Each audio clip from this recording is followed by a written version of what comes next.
For the first time in more than 20 years, there's fighting between Armenia and Azerbaijan in the disputed region of Nagorno-Karabakh. Azerbaijan has now declared a ceasefire, but what triggered the violence and what impact will it have? This is Inside Story.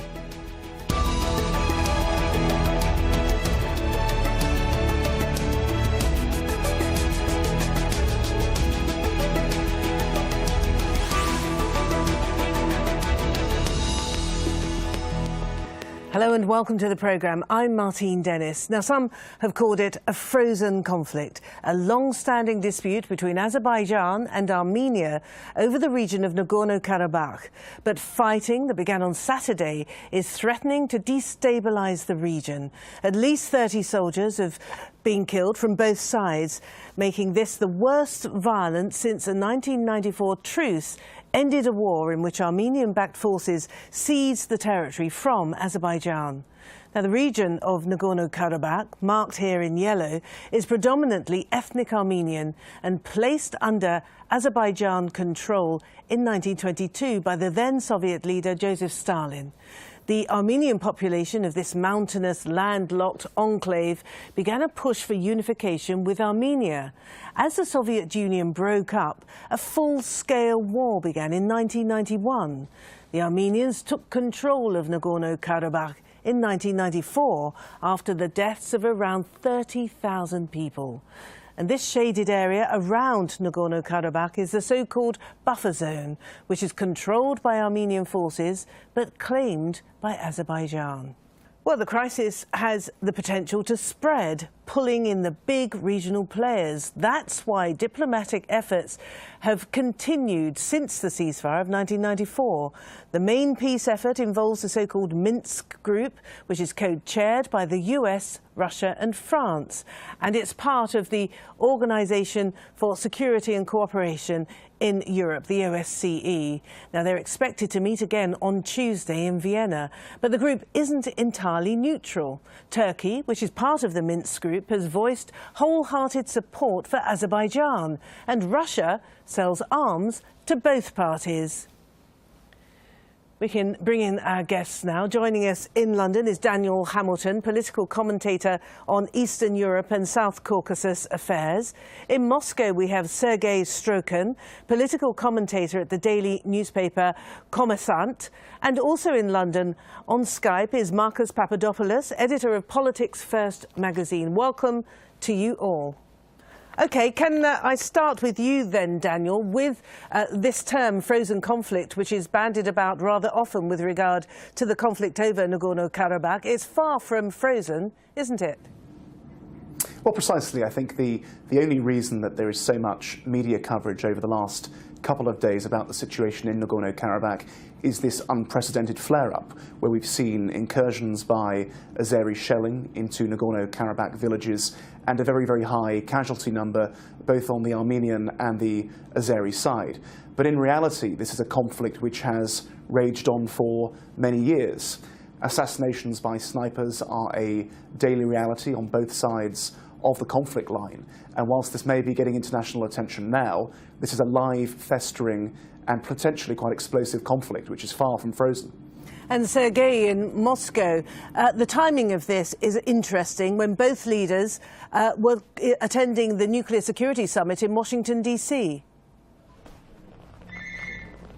Absolutely. I think this is one of the crucial points. The timing of the statement is very important, and the eruption of hostilities, we witnessed the eruption of hostilities just 24 hours after President Aliyev had a high-profile meeting with State Secretary Kerry and Vice President Biden. And let me refer to the statements on Nagorno-Karabakh, which were made in Washington at the joint press statements by President Aliyev and State Secretary Kerry. So the Nagorno-Karabakh issue needs speedy resolution. And also what is important, I was watching carefully the developments in recent weeks. President Aliyev made quite a number of important statements. Unfortunately, they were bypassed by international media, where he used quite a strong language and was showing his growing impatience over the impasse which the world is seeing in Nagorno-Karabakh issue. So if you just analyze all the string of the events, and you see this all of a sudden, why Azeri army went into an offensive, you'll see a certain logic in that.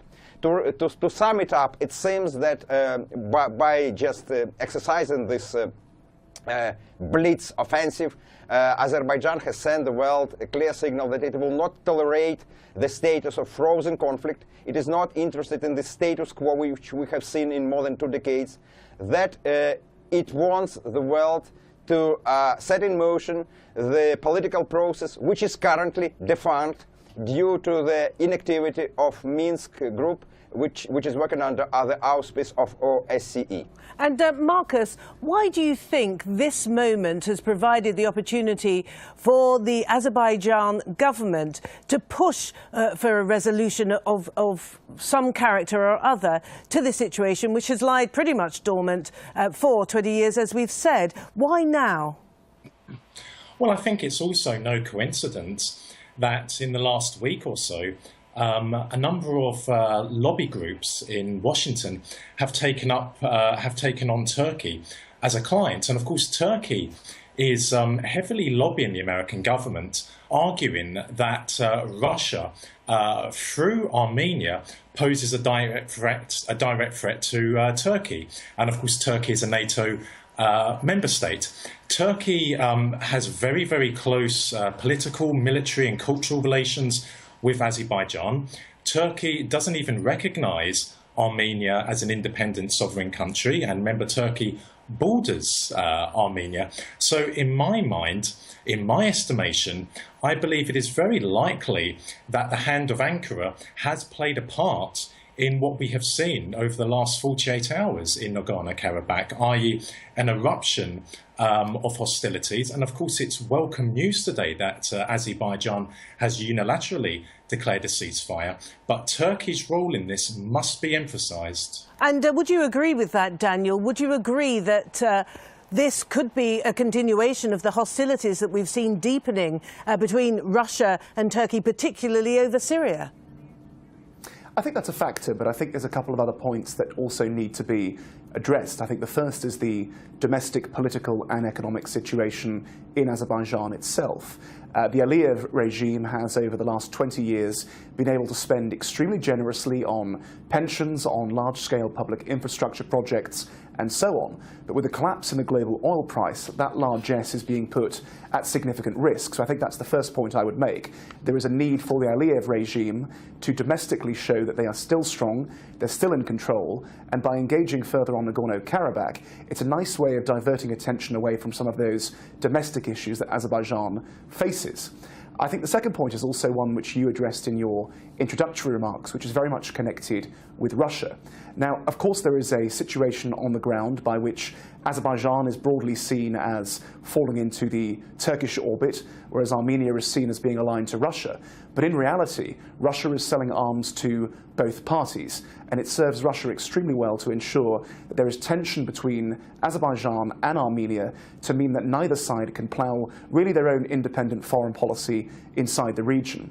In respect of the ongoing conflict between Russia and Turkey, there of course is a part to play here, but I think it's extremely important to recognise that on the ground this is a situation that Russia has been feeding for many decades. There's nothing really all that new there. Let's put that in a final point, which I must also address just in relation to the ceasefire. Of course, one of the other panellists has mentioned that a ceasefire has been declared. There's actually no evidence on the ground, and I've spoken to those in Nagorno-Karabakh within the last hour, and shelling continues to take place in Martuni province in the north of Nagorno-Karabakh. So whilst there are all sorts of press statements flying around, whilst there are claims being made by the Azeri side that there has been a cessation in violence, there continues to be shelling. So there certainly has not been a ceasefire. It seems to me to be a negotiating All tactic. right, well, let's put some of those points to Sergei in Moscow. What does Russia want? As Daniel just suggested, Sergei, does this benefit, the status quo, does this benefit Russia? Russia, as we know, has invested heavily militarily within the South Caucasus and, of course, economically. So is it within Russia's interest to keep this conflict going?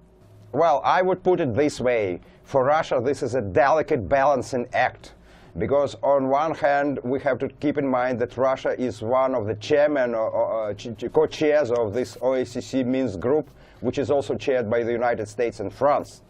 So it is Russia which has to generate the initiative for political process there.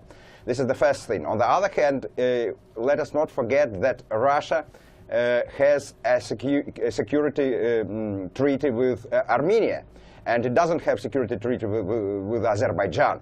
That's why there are certain obligations for Russia, you see, and even some hoax in Azerbaijan when they're speaking about Armenia, they're saying that, look, we would have won the battle, the war 2 decades ago, but we lost not because we were facing tiny Armenia, but we were facing both Armenia and Russia. But having said that, I also want to emphasize that Russia is not trying not to take side in this conflict, because if it has taken sides, then its role as a co-chairman of the OSCE Minsk group would be finished. That's why Russia also is working quite actively on the Azeri diplomatic track. And let me just remind our audience that this week, meaning next week, we are expecting a high-profile meeting of 3 foreign ministers of Russia, Azerbaijan and Iran, and one of the issues which would be discussed would be Nagorno-Karabakh. The announcement of the meeting, I want to emphasize this, came before the hostilities broke out. That it showed that Russia is also active on Azeri side. Okay, Sergei, so, we can talk more about the external actors in just a minute, but it's interesting that you raise the prospect of other parties taking part in the negotiations, because, of course, Nagorno-Karabakh is not the only former Soviet territory to face this kind of political crisis. In 2008, you may remember, Russia and Georgia fought a week-long war over the region of South Ossetia, which is on the border between the two countries. Abkhazia was also part of that conflict, and it was the status of these two enclaves that took Russian forces into the sovereign territory of a neighbour, Georgia. And last year, Russia annexed Crimea, but the region is still internationally recognised as being part of Ukraine. Marcus, can I come to you and ask whether there are any parallels? These are former Soviet areas that are undergoing all sorts of tumultuous uprisings for one reason or another. Is it an ethnic? Is this an ethnic conflict? Is this one of self-determination? I mean, how should we classify this particular conflict? Well, unfortunately, it didn't take long in this discussion for Russia to be painted as the bad guy, to be demonised. You know, we need to understand the nature of the Caucasus, the North Caucasus, which of course is in Russia, the South Caucasus, which of course is comprised of Georgia, Armenia and Azerbaijan. Extremely volatile region, a mosaic of different peoples, different religions and different cultures. Indeed, the great Russian poet Alexander Pushkin once wrote a poem in which he said, I know how to fight, I know how to use a dagger, I was born in the Caucasus. The reality is that Russia is a peacemaker in the Caucasus, and it does not serve Russia's security interests for there to be a full-blown conflict between Azerbaijan and Armenia. But it has military interests, doesn't it, particularly in Armenia, with 2 bases there. That could spill into the North Caucasus, and that could jeopardise the security of Chechnya, Dagestan and Ingushetia. So actually, it is Russia that is playing a significant role, acting as a guarantor for peace and security. You need to have a look outside of the region. You need to have a look at America. You need to have a look at Turkey, how they have been trying to draw Azerbaijan into their orbit ever since Azerbaijan became an independent country at the end of 1991, beginning 1992. You know, Russia has legitimate national security interests, and unfortunately America and one of its closest friends and allies in the world, Turkey, does not respect that. But you know, there has not been a full-blown war this weekend between Armenia and Azerbaijan because Russia is a strong country today in 2016. And that is why there was a full-blown conflict in the early 1990s between Azerbaijan and Armenia, because of course Russia was on its knees at that point. But today in 2016, Russia is back, and it's very, very unlikely there will be a full-blown war between Azerbaijan and Armenia because of Russia's presence and influence in the Caucasus as a whole. all. So, Sergei, in Moscow, can I put that to you and ask why then, given, as Marcus suggests, that Russia is an honest broker in this and is actually a guarantor of security in the region, why then has the Minsk process pretty much ended in stalemate? It's not going anywhere, so much so that the Iranians are offering to pick up the baton and to take on this mediation process. Well, I don't think that it is fair just to put the blame on Russia for the mess what we have seen in this Minsk process in the last 2 decades. Let me just remind you that Russia, yes, you are right, Russia is one of the chairmen, but apart from that, there are also United States there are also France. Each country has its own probably hidden agenda, its own national interests, and when you have such three co-chairmen of the treaty, and each has its own group of interests, and you know how active is Armenian lobby in United States and in France, then you'll see that not everything depends on Russia. So I don't think it's fair to say that this is the Russia's failure, fault, why the Minsk group is not working. But I think that President Aliyev really has a point when, in recent weeks, more than once, he said that we are fed up with this Minsk group inaction, inability to resolve the issue. He was also recalling the episode how 3 years back the new co-chair on American side, Mr. Vormik, came to Baku. That was in 2013, and he was saying that we have to give a new impetus to the resolution. So 3 years passed, and Baku sees no any change, no any progress. And President Aliyev obviously comes under the pressure of domestic situation, political elite, business elite, military elite is looking at him and saying, do something, do something. How long we will tolerate the situation? So it's a sort of a lot of overlapping issues where the agenda of global powers, regional powers, and domestic situation in Azerbaijan turn into a sort of a Gordian knot, and it's so difficult to cut it. So far there's no way to do that. OK, Daniel, as we've already mentioned, this Minsk process, this has been much maligned in this programme and beyond, comes under the aegis or the auspices of the OSCE. Obviously, that's a European Security and Cooperation Organisation. What about the EU? Where is the EU in this? And could the EU bring some pressure to bear to resolve this situation and remove this potential for conflict in the heart of Europe? I think the answer basically is yes. I think the Minsk group has tried its best over the years, but it is now so mired in vested interests. You know, you have Russia as one of the chairmen of the Minsk group countries, one of the people who are supposed to be resolving this conflict, whilst at the same time selling arms to both parties, which is clearly an unacceptable situation for any conflict resolution process. What we actually need to have now is an honest broker to come to the region, to sit down with Armenia, with Azerbaijan, but also with the people of Nagorno-Karabakh, who throughout this process have been largely overlooked. Because whilst this is largely seen as a negotiation which has gone on between Baku and Yerevan, with some external involvement from other parties, there's been very little communication on the ground with the people of Nagorno-Karabakh in relation to their own aspirations and their own concerns. Well, indeed, they're not invited. Self-determination. They're not invited, are they, to the process? Precisely. They're excluded, Precisely. both on the government level and on the civil society level. You are entirely correct, which is why I fully agree. It's time to have a brand new model for resolving this conflict. We need to potentially look at the European Union providing a model for that, an honest broker, someone who can bring the two parties together and reinstall both some momentum and some mutual respect to these discussions.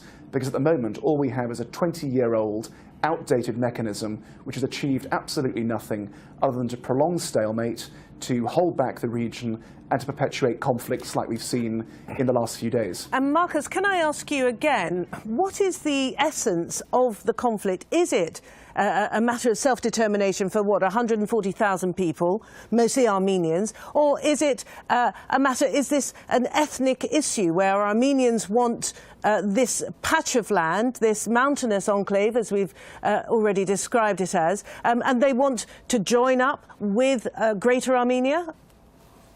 Well, you know, many Western commentators will refer to 1988, when the people of Nagorno-Karabakh voted overwhelmingly to secede from what was then the Azerbaijan Soviet Socialist Republic. But of course, the origins go further back than that.